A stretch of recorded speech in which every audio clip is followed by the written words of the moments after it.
queridos, nós estamos estudando o livro de Apocalipse, já tem 2 anos, né, que a gente está estudando, já estamos hoje no 38º estudo, e no domingo passado nós estudamos um texto difícil, Apocalipse 17, e hoje temos um texto mais difícil ainda, Apocalipse 18, e eu vou convidar você para abrir a sua Bíblia nesse texto, Apocalipse capítulo 18, e eu vou fazer a leitura de todo o capítulo, são 24 versículos.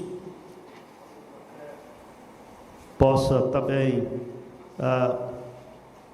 projetar o texto, se quiser, mas eu vou ler sozinho, você vai acompanhando aí, prestando atenção nos detalhes desse texto, mesmo que talvez a gente entenda pouca coisa numa primeira leitura, mas vamos fazer a leitura de Apocalipse 18.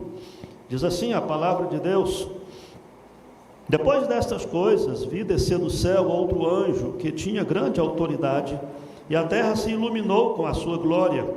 Então exclamou com potente voz, dizendo: caiu a grande Babilônia, e se tornou morada de demônios, covil de toda espécie de espírito imundo, e esconderijo de todo gênero de ave imunda e detestável, pois todas as nações têm bebido do vinho do furor da sua prostituição. Com ela se prostituíram os reis da terra, também os mercadores da terra se enriqueceram à custa da sua luxúria. Ouvi outra voz do céu dizendo: retirai-vos dela, povo meu, para não serdes cúmplices dos teus pecados e para não participardes dos seus flagelos, porque os seus pecados se acumularam até ao céu, e Deus se lembrou dos atos iníquos que ela praticou. Dai-lhe em retribuição, como também ela retribuiu. Pagai-lhe em dobro, segundo as suas obras. E no cálice em que ela misturou bebidas, misturai dobrado para ela. Porquanto a si mesma se glorificou e viveu em luxúria, dai-lhe em igual medida tormento e pranto. Porque diz consigo mesma: estou sentada como rainha, viúva não sou, pranto nunca hei de ver. Por isso, em um só dia sobrevirão os seus flagelos, morte, pranto e fome, e será consumida no fogo, porque poderoso é o Senhor Deus que a julgou. Ora, chorarão e se lamentarão sobre ela os reis da terra, que com ela se prostituíram e viveram em luxúria, quando virem a fumaceira do seu incêndio, e conservando-se de longe pelo medo do seu tormento, dizem: ai, ai, tu grande cidade, Babilônia, tu poderosa cidade, pois em uma só hora chegou o teu juízo. E sobre ela choram e planteiam os mercadores da terra, porque já ninguém compra a sua mercadoria de ouro, de prata, de pedras preciosas, de pérolas, de linho finíssimo, de púrpura, de seda, de escarlata e toda espécie de madeira odorífera, todo gênero de objeto de marfim, toda qualidade de móvel de madeira preciosíssima, de bronze, de ferro e de mármore, e canela de cheiro, especiarias, incenso, unguento, bálsamo, vinho, azeite, flor de farinha, trigo, gado e ovelhas, e de cavalos, de carros, de escravos e até almas humanas. O fruto sazonado que a tua alma tanto apeteceu se apartou de ti, e para ti se extinguiu tudo que é delicado e esplêndido, e nunca mais serão achados. Os mercadores dessas coisas, que por meio delas se enriqueceram, conservar-se-ão de longe pelo medo do seu tormento, chorando e pranteando, dizendo: ai, ai da grande cidade, que estava vestida de linho finíssimo, de púrpura, de escarlata, adornada de ouro e de pedras preciosas e de pérolas, porque em uma só hora ficou devastada tamanha riqueza. E todo piloto e todo aquele que navega livremente, e marinheiros e quantos labutam no mar, conservar-se de longe. Então, vendo a fumaceira do seu incêndio, gritavam: que cidade que se compara à grande cidade? Lançaram pó sobre a cabeça e, chorando e pranteando, gritavam: ai, ai da grande cidade, na qual se enriqueceram todos os que possuíam navios do mar à custa da sua opulência, porque em uma só hora foi devastada. Exultai sobre elas, ó céus, e vós, santos, apóstolos e profetas, porque Deus contra ela julgou a vossa causa. Então um anjo forte levantou uma pedra, como grande pedra de moinho, e arrojou para dentro do mar, dizendo: assim com ímpeto será arrojada a Babilônia, a grande cidade nunca mais será achada. E voz de arpistas, de músicos, de tocadores de flautas e de clarins jamais em ti se ouvirá, nem artifício algum de qualquer arte jamais em ti se achará. E nunca em ti se ouvirá o ruído da pedra de moinho. Também jamais em ti brilhará a luz de candeia, nem voz de noivo ou de noiva jamais em ti se ouvirá, pois os teus mercadores foram os grandes da terra, porque todas as nações foram seduzidas pela tua feitiçaria.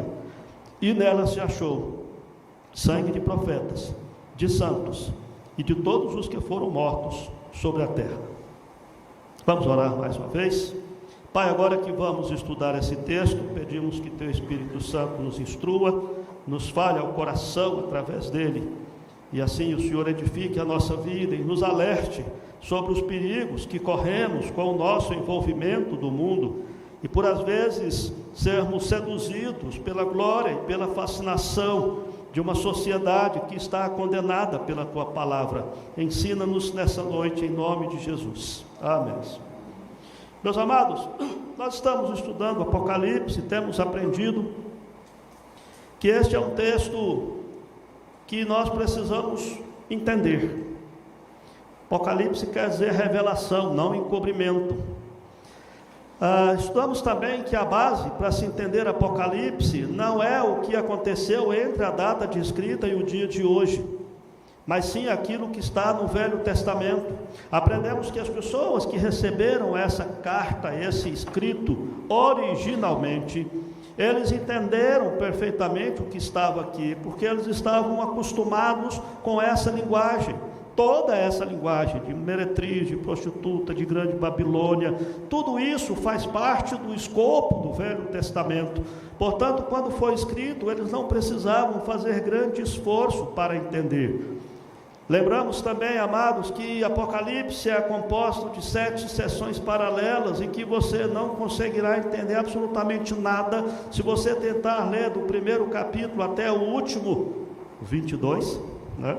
Se você tentar ler isso numa sequência cronológica, porque ele quebra a história, ele fala que tudo acabou, destruiu, de repente ele começa a contar a história de novo.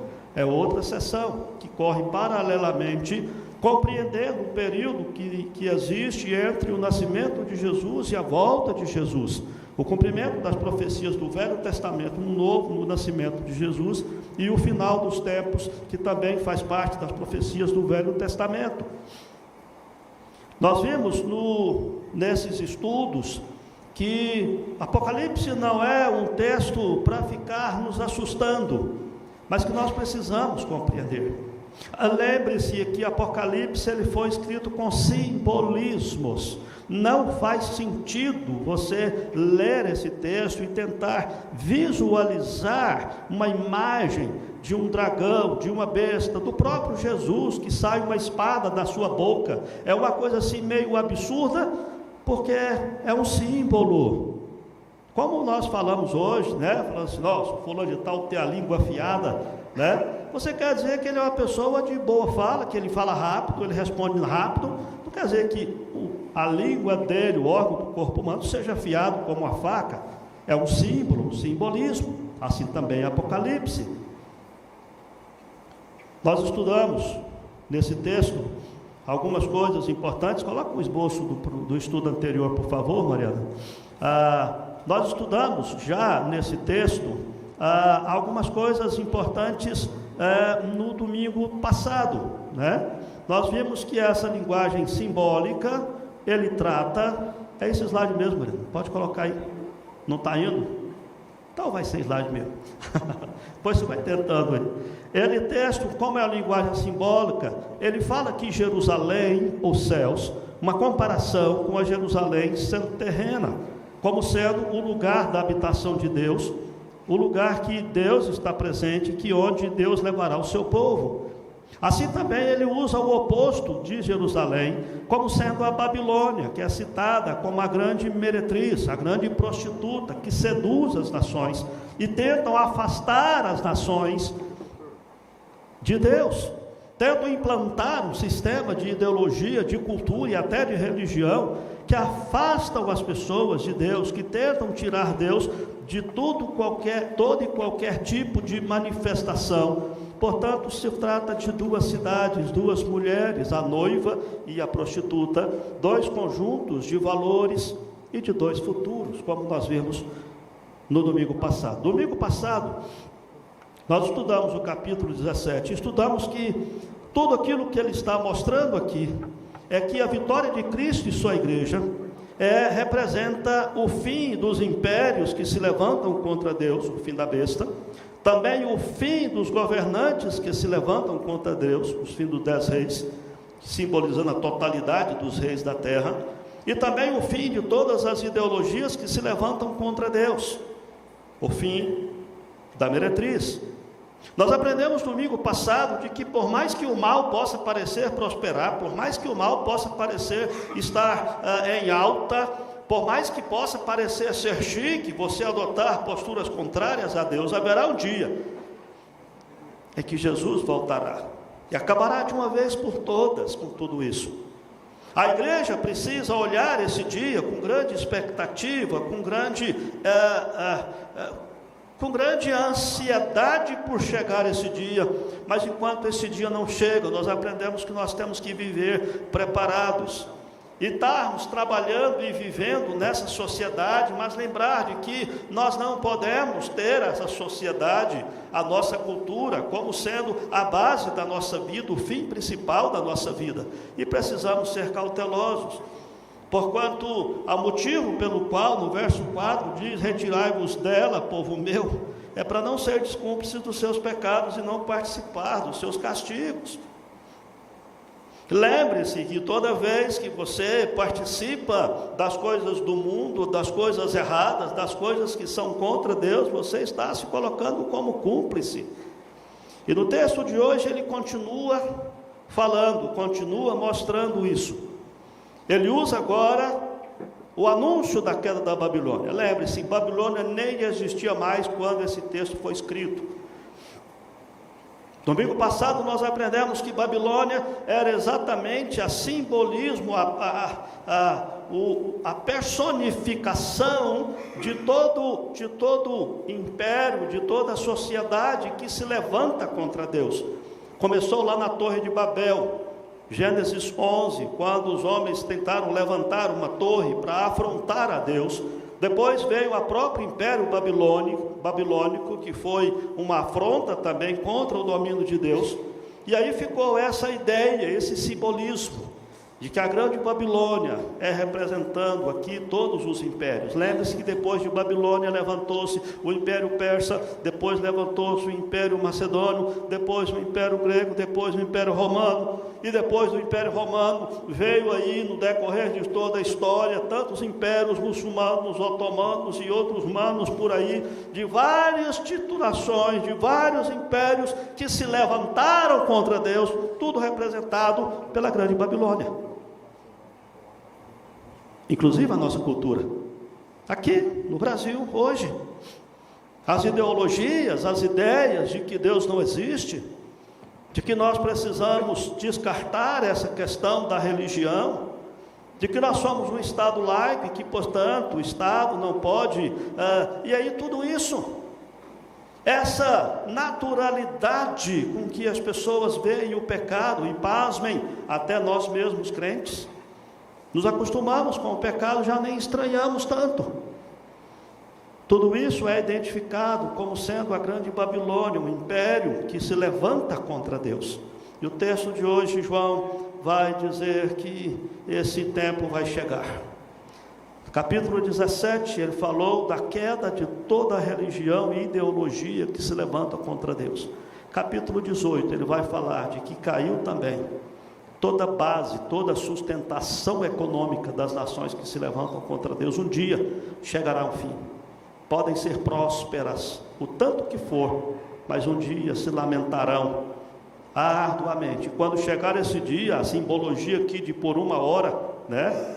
Exatamente a ideia que tem um tempo curto, rápido e certeiro, quando Deus de fato estará acabando com toda essa afronta contra ele promovida por todas as nações. Temos que lembrar aqui, irmãos, de que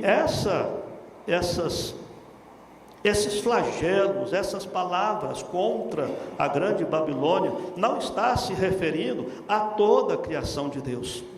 O mundo foi feito por Deus, um mundo bom, e sempre foi precioso para Deus como sua posse. Salmo 24, ao Senhor pertence a terra e tudo que nela há, o mundo e os que nele habitam.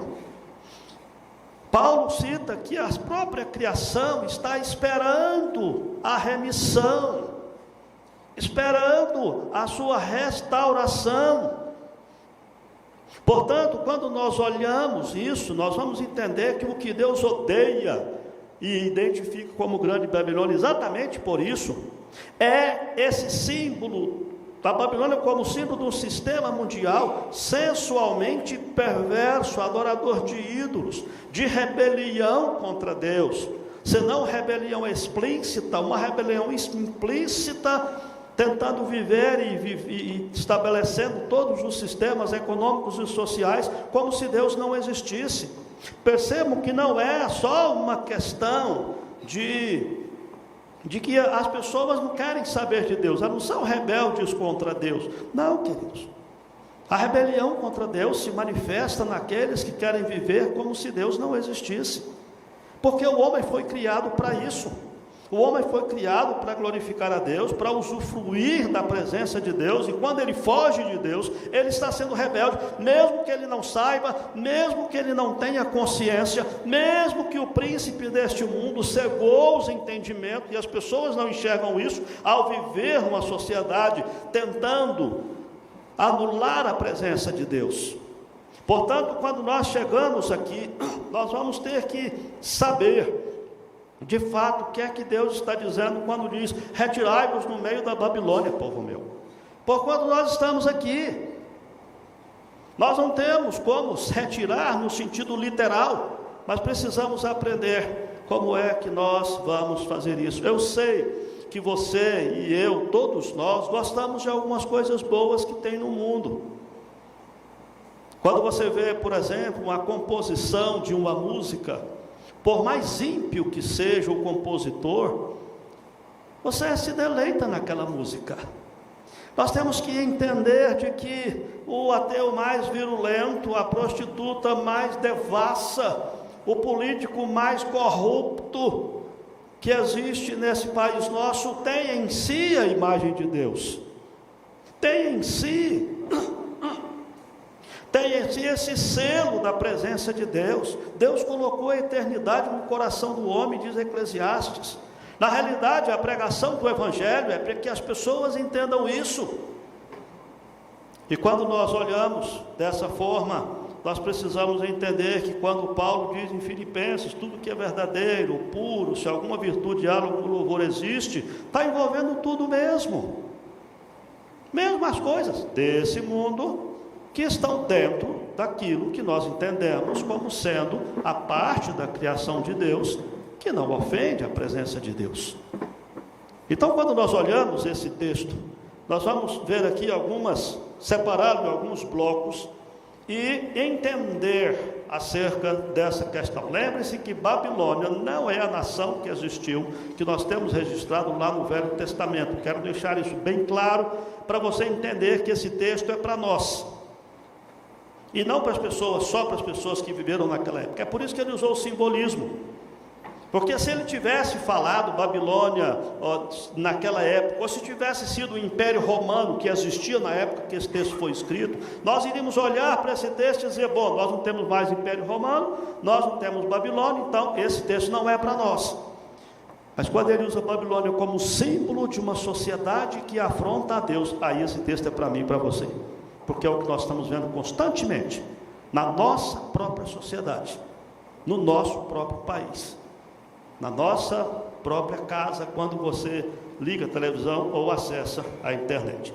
Vamos lá então, algumas lições que podemos ver nesse texto, nesses blocos. O primeiro bloco, do 1 a 8, ele vai falar acerca da desolação da Babilônia.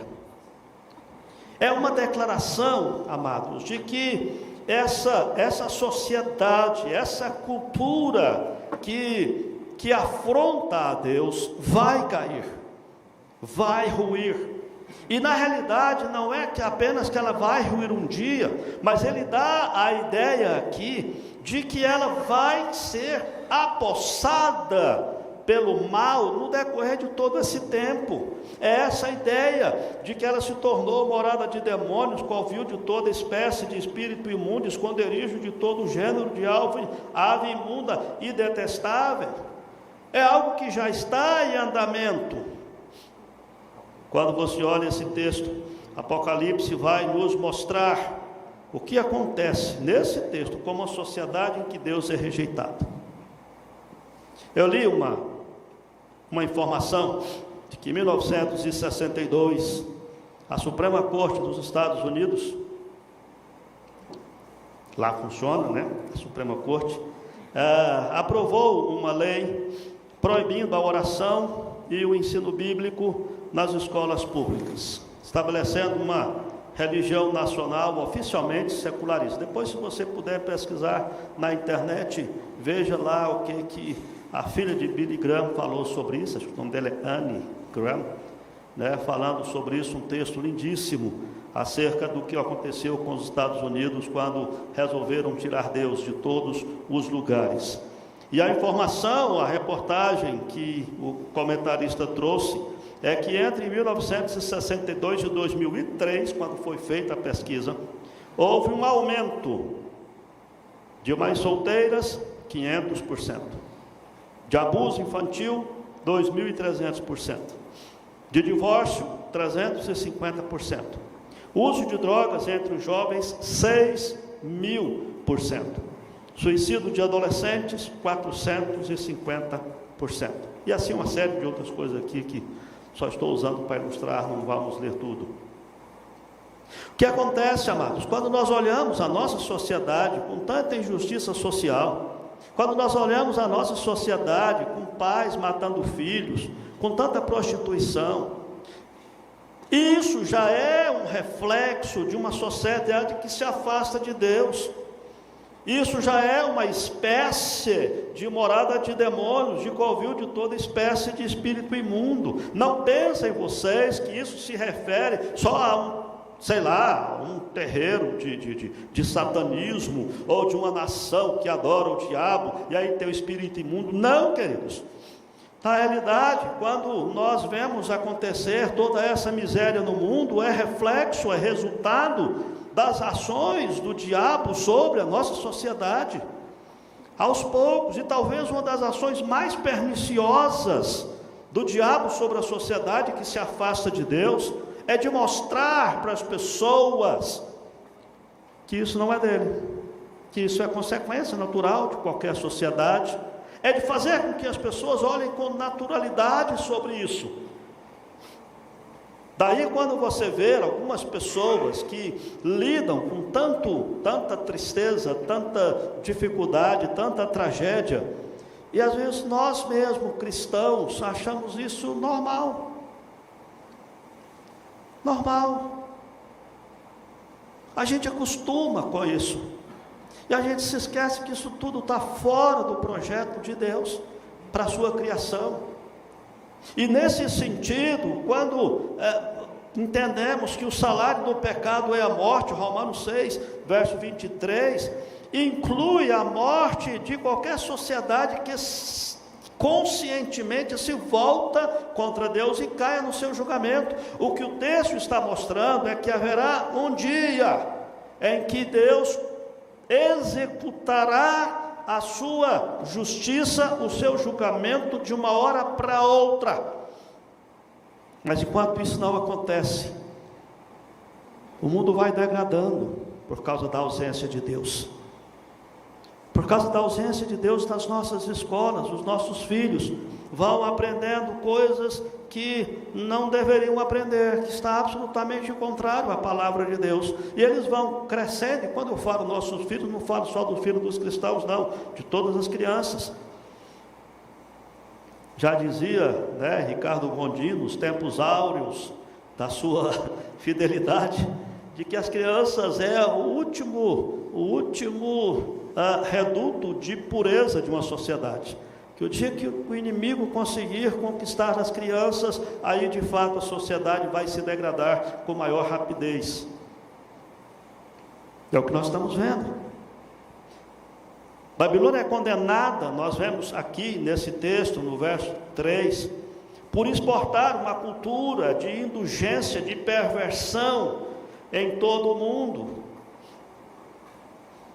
É preciso que a gente lembre-se de que a ideia que tem aqui, que com ela se prostituíram os reis da terra, é porque os governantes, aqueles que estão conduzindo as nações, estão também se prostituindo com essa ideia de viver sem Deus, de estabelecer uma cultura sem Deus. Os governos tirânicos confiam em todos aqueles que induzem a perversidade e a imoralidade para ganhar lealdade e fortalecer o seu poder. Por que vocês acham que há uma ênfase tão forte, com relação à propagação do homossexualismo no nosso país, na nossa cultura? É anormal.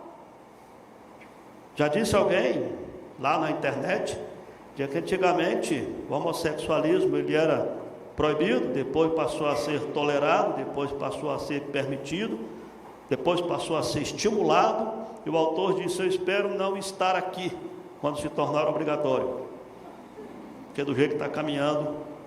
Mas por que essa insistência de se acabar com a família, por exemplo? Por que essa insistência de se estabelecer um tipo de padrão na sociedade onde Deus é extirpado? É por causa da rebelião contra Deus, queridos.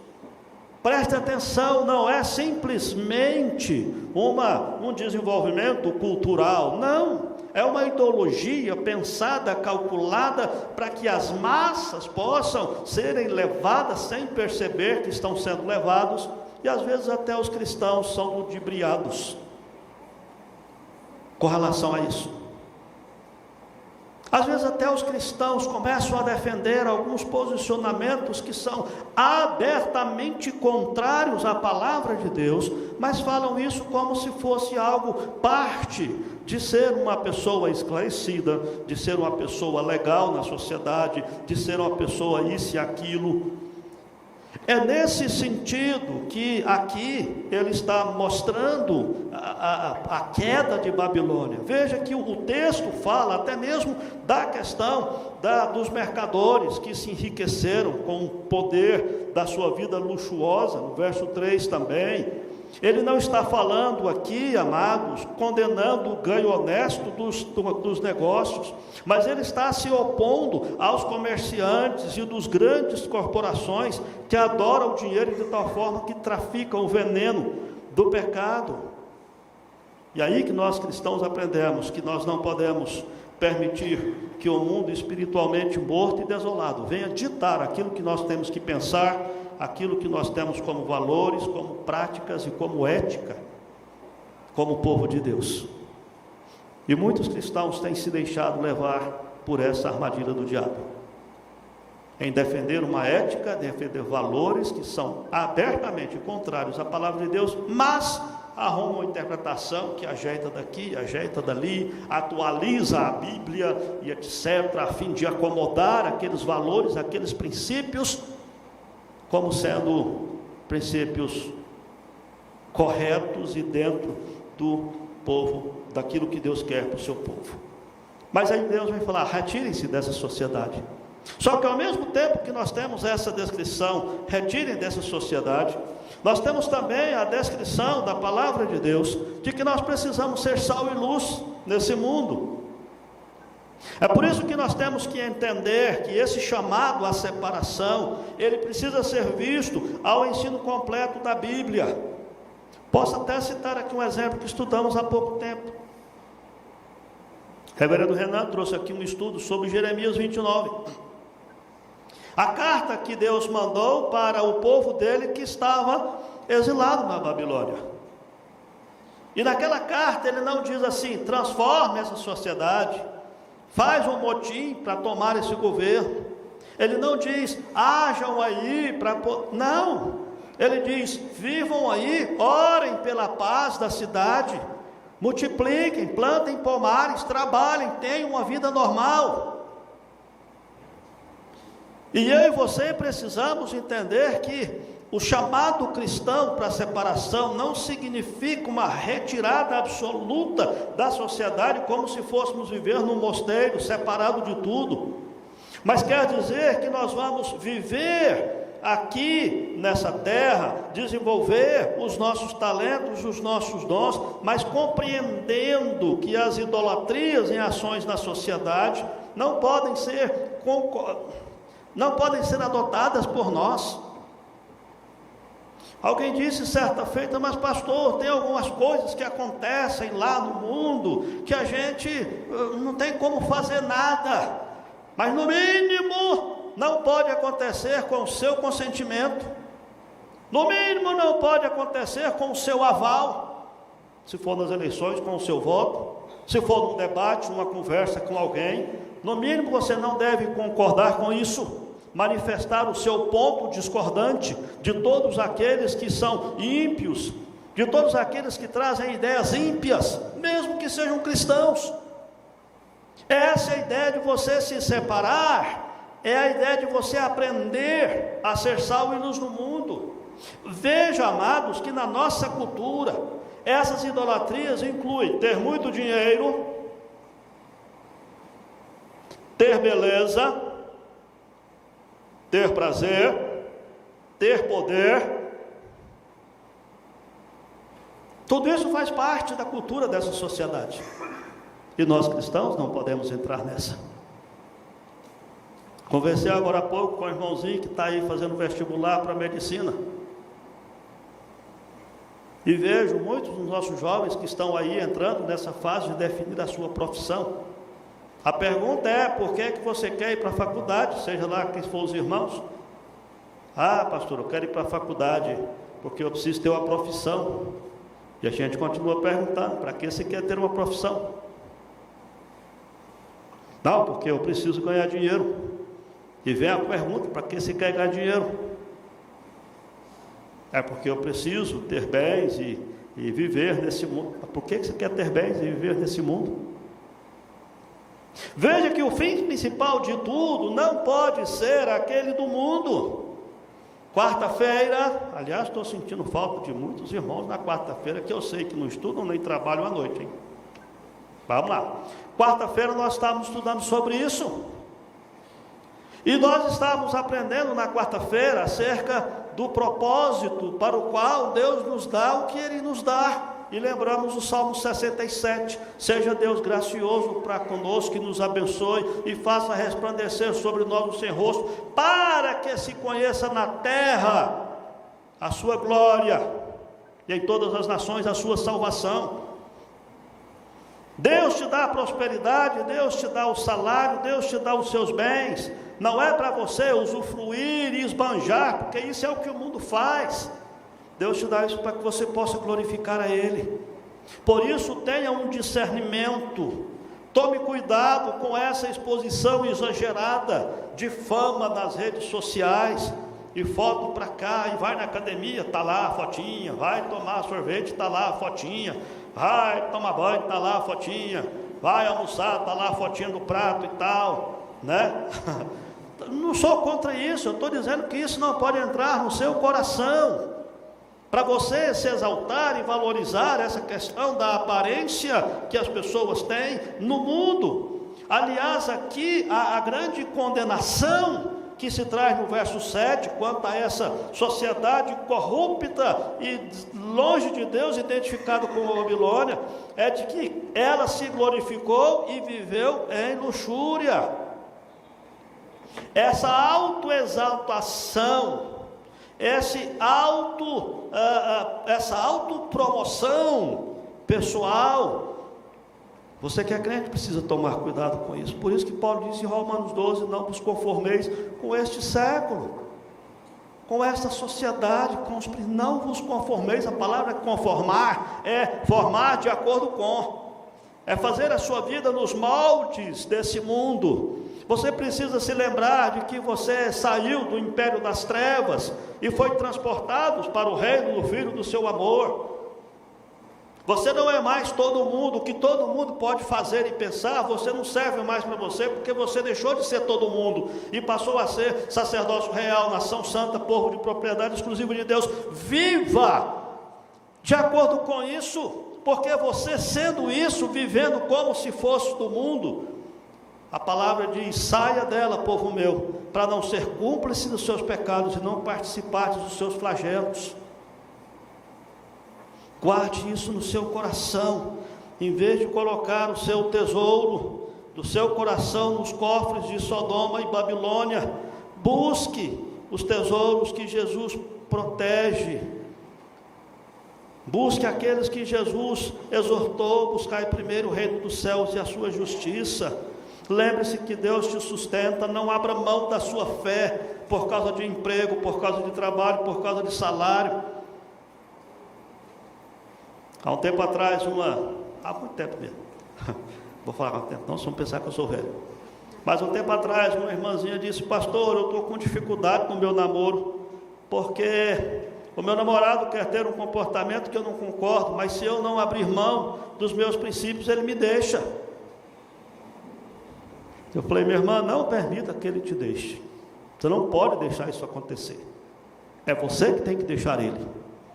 Ele não serve para você, porque se alguém não se encaixa nos seus valores, nos seus princípios, se alguém tem arraigado em si esses valores da Babilônia, da nação, da cultura contra Deus, não serve para a sua vida.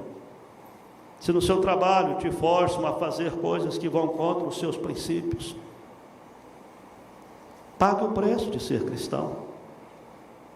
Em frente: pastor, eu vou ser demitido. Pague o preço de viver de acordo com a sua fé, de acordo com os seus princípios. Deus não vai te desamparar se você fizer isso.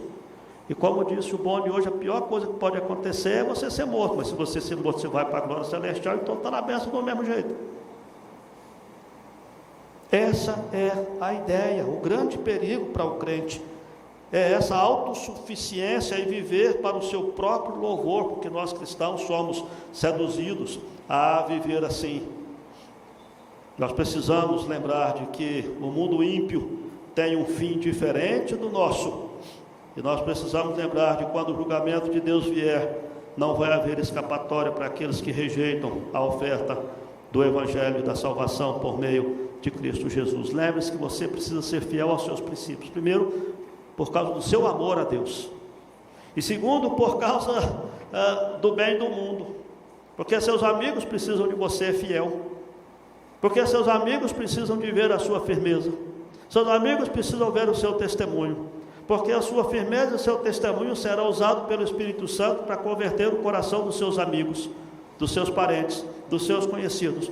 E você sabe que todos os seus amigos, parentes e conhecidos que não têm a Jesus, eles estão com esse ranço, arraigados com esse ranço da grande Babilônia, de uma cultura rebelde a Deus, e não tem salvação para eles, a não ser através de Jesus Cristo.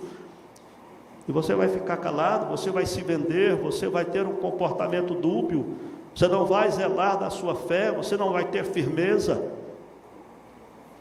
Tenho vários exemplos, amados, de adolescentes inclusive, de jovens, que às vezes na escola eram tidos separados dos outros, criticados, não eram chamados para as bagunças e para outras coisas próprias da idade, mas que quando alguém estava com problema, era eles que o povo ia procurar, porque sabia que ele era diferente.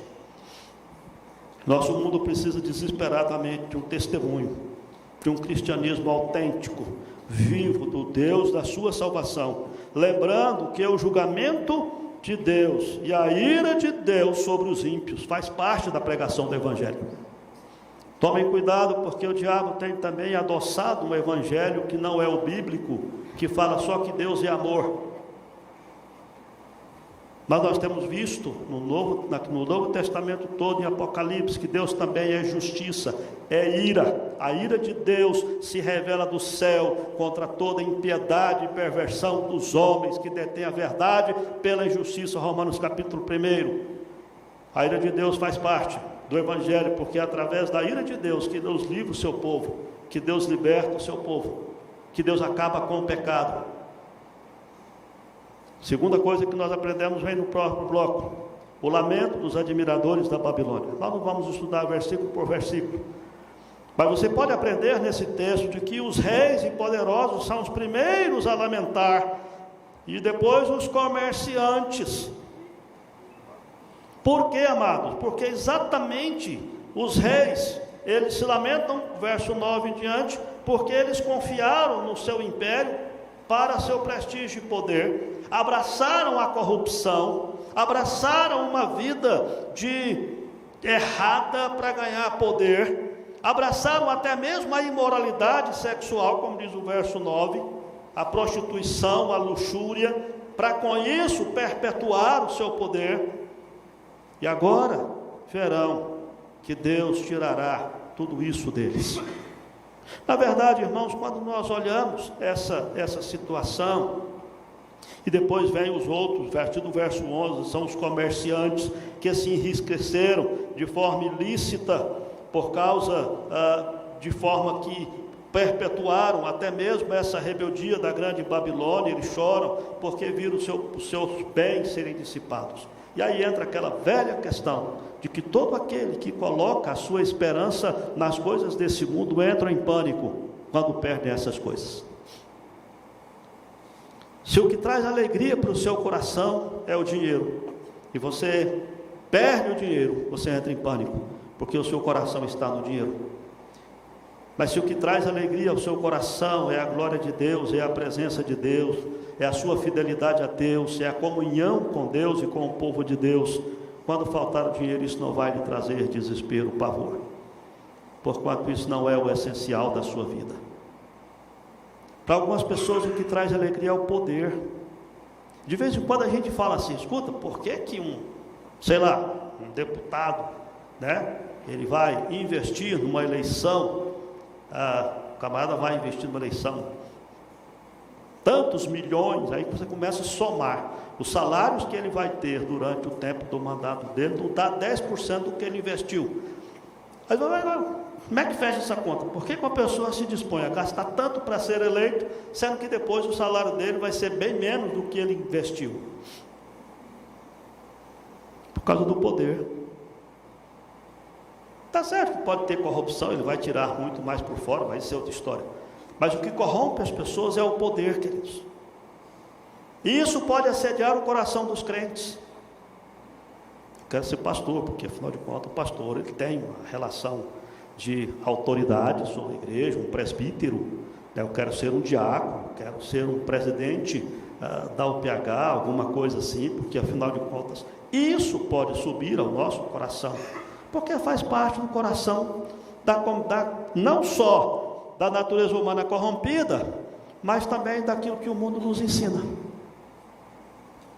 É isso que ele está dizendo, que os reis eles vão se lamentar porque vão perder o seu poder, os mercadores vão se lamentar porque tudo que conseguiram através da corrupção, através do estímulo à luxúria da grande Babilônia, também vai ser tirado. E ele cita aqui um monte de produtos, de mercadoria que era própria lá do Império Romano, que se enriqueceu de forma absurda, abusiva sobre as nações, e que agora serão tirados. Terceiro lugar, no último bloco, ele fala a completa queda de Babilônia. Quando João olha para o fim da história, quando o sistema mundial babilônico, ou seja, contra Deus e rebelde contra Deus, será julgado. Ele diz que um anjo poderoso apareceu com uma pedra, como grande pedra de moinho, e ele tirou essa pedra no mar. Outro simbolismo, uma pedra de moinho, uma grande pedra jogada no mar, ela afunda e vai para o fundo na hora. A ideia implícita aqui, e ele cita aqui a palavra não mais 6 vezes. A própria Babilônia não será mais encontrada, não terá mais alegria, não terá mais o som das máquinas das indústrias trabalhando, não terá mais a alegria das pessoas casando-se, dando-se em casamento, noivo e a noiva, não terá mais aquilo que se vê como uma vida normal, mesmo sem a presença de Deus, aquilo que se vê como uma vida normal. A ideia desse horror de julgamento é que de uma hora para outra vai chegar um dia em que o tempo de Deus colocará fim em tudo isso, a sociedade vai se degradando, o mal vai tomando conta e Deus vai permitindo. Mas chega um dia, nós aprendemos domingo passado, no verso 14 do capítulo 17, que pelejarão contra eles o Cordeiro, e o Cordeiro os vencerá, e vencerão também os chamados, eleitos e fiéis que se acham com ele. Por mais que a igreja hoje possa parecer desprezada, perseguida, por mais que a igreja hoje possa parecer derrotada, por mais que o mal possa parecer prosperar de forma abundante, ainda assim haverá um momento em que isso tudo será revertido. E aí tem dois textos aqui que nós precisamos entender. O primeiro, o verso 20: exultai sobre ela, ó céus, e vós santos, apóstolos e profetas, porque Deus contra ela julgou a sua causa. Veja que o que está aqui nesse texto não é que há uma vingança dos crentes, né? Chegou o momento, não é isso, mas a exultação que ele diz que a igreja precisa ter é porque o julgamento de Deus chegou. É porque os mártires que foram mortos por causa do testemunho dele, por causa das injustiças que cada um de vocês possam ter sofrido, ou ainda vão sofrer por causa da fé, vai chegar ao fim. Um dia Deus colocará fim em tudo isso, e depois no próximo estudo, você vai perceber no capítulo 19, sobre o júbilo no céu, que enquanto na terra há essa tragédia, enquanto na terra há esse julgamento, no céu há júbilo, porquanto a justiça de Deus, a glória de Deus, finalmente será proclamada em toda a terra. Mas antes disso, tem algumas coisas que vão acontecer, que nós vamos estudar um pouquinho mais à frente. Gostaria de trazer 3 lições para o nosso coração sobre o julgamento e queda da Babilônia, da sociedade consumista, da sociedade sem Deus, da sociedade que tenta se rebelar contra Deus e tudo que é de Deus. Primeira ênfase, ou a primeira lição que quero dar aqui desse texto, é que nós cristãos precisamos aprender a usar as coisas do mundo corretamente, aprendendo a desfrutar das boas dádivas de Deus, sem cair na idolatria do mundo. Assim como os reis, os mercadores, os marinheiros que eles citam aqui, eles estavam longe da Babilônia com medo. Nós também precisamos manter uma distância do materialismo que caracteriza a nossa sociedade sem Deus. Nós temos que ser cautelosos com isso. Se porventura temos dinheiro, posição elevada, atividades agradáveis, sejamos gratos a Deus por isso, mas sejamos mordomos de Deus pela obra de Deus no mundo. Que o nosso verdadeiro tesouro seja sempre Deus e as suas bênçãos em Cristo Jesus.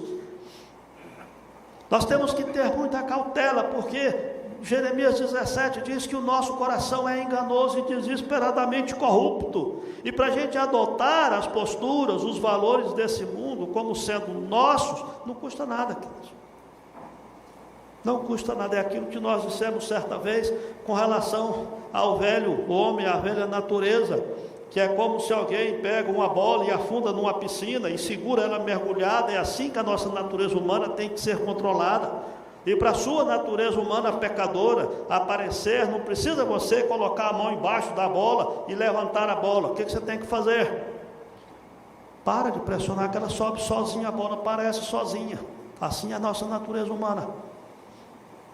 Se você não ficar prestando atenção o tempo todo na sua vida, nos seus valores, no seu coração, você pode ser seduzido e enganado pelo seu próprio coração e adotar essas coisas, esses valores do mundo. Segunda aplicação: nunca devemos duvidar da certeza do julgamento de Deus sobre os ímpios. Muitos cristãos pensam que isso aqui, gente, não vai acontecer agora. Na verdade, muitos cristãos nem entendem, nem compreendem, nem têm de forma explícita no seu coração de que um dia Jesus vai voltar e o julgamento virá, porque se nós tivéssemos essa convicção sempre, se nós tivermos a certeza de que a volta de Jesus ela é iminente e vai ser no estalar de dedos, sei que quando você nem imagina, nós estaríamos pregando mais o Evangelho, nós estaríamos alertando mais os nossos amigos que não têm a Jesus, porque nós não sabemos quanto tempo eles têm para voltar-se para Deus. E às vezes alguns crentes ficam temerosos com o que está acontecendo, mas lembre-se que, e agora, pastor, que nós vamos viver do jeito que nós sempre vivemos, firmes na palavra de Deus. Se vier perseguição, que venha, vamos sofrer. Se vier coisas ruins para a igreja, que venha, vamos continuar sendo igreja. E por fim, nós cristãos temos que perceber que, por meio de toda essa tribulação desse mundo, com a sua história avançando para um certo catástrofe de julgamento, Jesus está edificando a sua igreja. E ele já disse que as portas do inferno não vão prevalecer contra a sua igreja. Por isso nós precisamos estar firmes, lembrando que tudo isso faz parte. Quando Deus permite que isso aconteça com a igreja, é para purificar a sua igreja, é para mostrar de fato se a igreja é ou não fiel, quando passa pelas tribulações, pelas lutas, porque é na hora das provações que nós vamos ter a nossa fé testada, com a graça de Deus aprovada, mediante o nosso testemunho, mediante a nossa vida espiritual.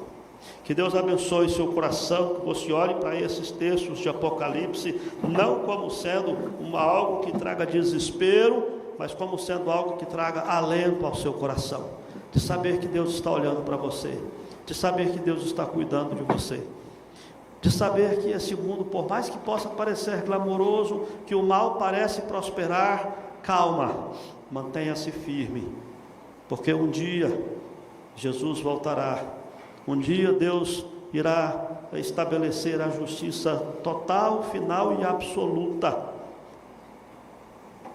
e aí a glória de Deus encherá toda a terra, será plena em tudo isso. Guarde isso no seu coração, e se o seu coração tiver algum tipo de temor, coloque na presença de Deus, porquanto essa é uma história que Deus já determinou antes da fundação do mundo. Você pode estar seguro nas mãos do seu Senhor. Olá, que bom ter você por aqui. E aí, gostou do vídeo? Então não se esqueça de se inscrever no nosso canal, ativar o sininho para receber as notificações dos outros vídeos que virão, curtir esse vídeo e principalmente, é claro, compartilhar ele com as pessoas que você ama, para que elas também sejam edificadas e abençoadas por essa mensagem. Nos siga também nas outras redes sociais que estão aparecendo aí na sua tela, para você poder acompanhar melhor os nossos horários e as nossas programações, tá bom? Que Deus abençoe sua vida e até o próximo vídeo.